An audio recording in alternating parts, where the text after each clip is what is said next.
आउज़ुबिल्लाहिमिनश्शैतानिर्रजीम बिस्मिल्लाहिर्रहमानिर्रहीम। अस्सलामुअलैकुम स्टूडेंट्स, मैं उम्मीद करती हूँ आप सब खैरियत से होंगे और अपने घरों में महफूज होंगे।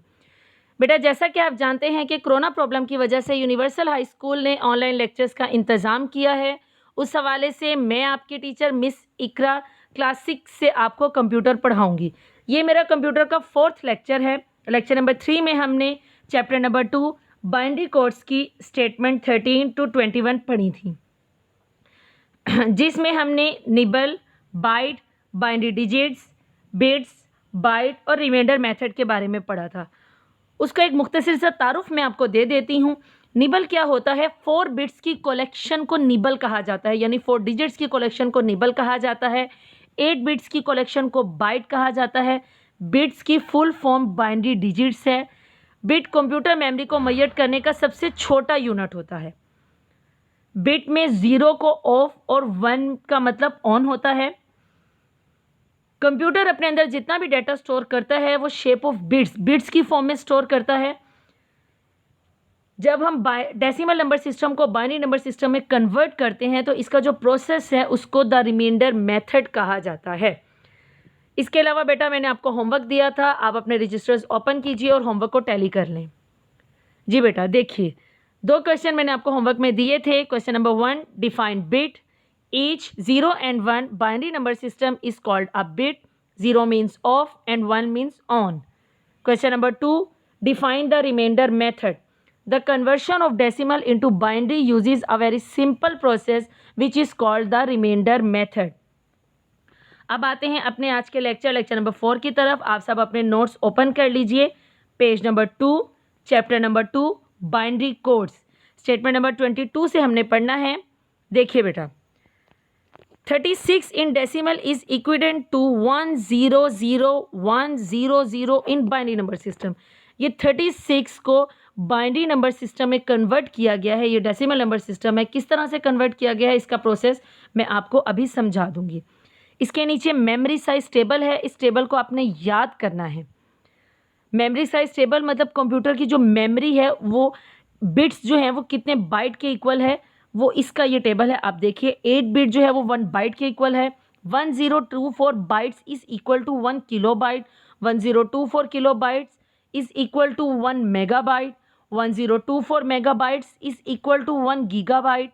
1024 gigabytes is equal to 1 terabyte.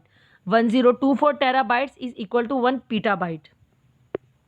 ये कंप्यूटर मेमोरी का जो टेबल है, कंप्यूटर में किस तरह की मेमोरीज हैं, किस किस तरह से वो स्टोर करता है, ये उसका टेबल बेटा यहाँ पे आपको दिया गया है। नेक्स्ट पेज नंबर 3 ओपन कीजिए।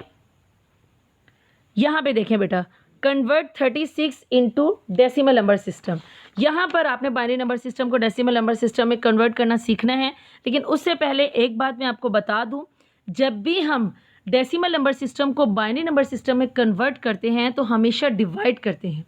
जब भी किसी भी डेसिमल नंबर सिस्टम को आप बाइनरी नंबर सिस्टम में कन्वर्ट करते हैं ना, तो डिवाइड ही करेंगे। और हम डिवाइड यहाँ पर आप देख रहे हैं कि सिर्फ 2 से डिवाइड हुआ है। इसको 2 से डिवाइड करने की वजह यह है कि बाइनरी नंबर सिस्टम की जो बेस है वो 2 है, इसीलिए हम डिवाइड भी हमेशा 2 पर ही करते हैं। अब देखिए बेटा, इसको यहाँ पे डिवाइड किस तरह से किया गया है, इसके लिए मैंने आपके लिए कुछ इजी प्रोसेस यहाँ पे सॉल्व किया है। इस पेज पे देखिए, डिवीजन मेथड। जैसे आप मैथ्स में डिवीजन करते हैं ना, ये कुछ उसी तरह की डिवीजन है। आपने किस तरह से करना है कि आप डिवाइड कर रहे हो, आपने जो आपको वैल्यू दी गई है आपने वो वैल्यू लिखनी है। मतलब जो डेसिमल नंबर दिया गया है आपने उसको लिखा। उसके बाद आपने टेबल पढ़ा। 2 1s are 2, 3 में से 2 माइनस किया, 1 आया, 1 आप नीचे ले आए, 6 ऊपर रह गया, वैल्यू इसी तरह से आप नीचे ले आएंगे। 2 8s are 16, ये पूरी वैल्यू आपकी यहाँ पे डिवाइड हो गई, 0 आया। तो 18 जो आपका आंसर आया है और जो नीचे वैल्यू आई है इसको आप इस फॉर्म में लिख लेंगे, जैसे यहाँ पर 18 0 लिखा हुआ है। आप देख सकते हैं आपके यहाँ पे सेकंड स्टेप में 18 0 ही लिखा है। नेक्स्ट देखिए, नीचे आपके पास 18 आया है। 18 को अब आप अंदर रखेंगे, जो वैल्यू आई है आपके आंसर में उसको आपने फिर नेक्स्ट स्टेप में अंदर रखना होता है। 2 9s are 18, फुल डिवाइड हो गया। अब आपके पास आंसर आया है 9 और नीचे आपके 0 बचा तो 0। यहाँ पे देखें आप थर्ड में 9 0। अब आपके पास 9 आया है तो 9 को आप अंदर रखेंगे अपने डिवीजन में, और 9 को देखेंगे 2 के टेबल में, या तो 9 आए या 9 से छोटी वैल्यू आए। तो 9 से छोटी वैल्यू आपकी 8 आ रही है, 2 4 ज़ा 8। 9 में से 8 माइनस किया 1 आया, यहाँ पे उसके आंसर में आप देखें 4 उसका आंसर आया है और 1 उसका रिमाइंडर है। आप यहाँ पे रिमाइंडर लिखेंगे। नेक्स्ट स्टेप में देखिए यहाँ पे आप देख सकते हैं 4 1। नेक्स्ट स्टेप में 4 आपका आंसर आया था, 4 को आप रखेंगे अंदर और डिवाइड करेंगे 2 से, 2 2 ज़ा 4 आपका कंप्लीट डिवाइड हो गया, तो रिमाइंडर 0, 2 एंड 0। यहाँ पे आप देखिए 2 एंड 0। लास्ट स्टेप में 2 है तो 2 1 ज़ा 2, रिमाइंडर 0, 1 एंड 0। बेसिकली बेटा जो साइड पर आता है ये रिमाइंडर होता है, जो आपकी वैल्यू का रिमाइंडर है ना, जो वैल्यू में से बच जाता है वो साइड पर आता है। और एक और चीज़ इसमें अपने जहन में रखिए कि जब भी आप आंसर लिखते हैं डेसिमल नंबर सिस्टम को बाइनरी नंबर सिस्टम में कन्वर्ट करने के बाद, तो आंसर हमेशा नीचे से शुरू होता है। यहाँ पे आप देखिए इस पिक्चर में मैंने एरो बनाया हुआ है, आंसर हमेशा नीचे से शुरू होगा 1 0 0 1 0 0।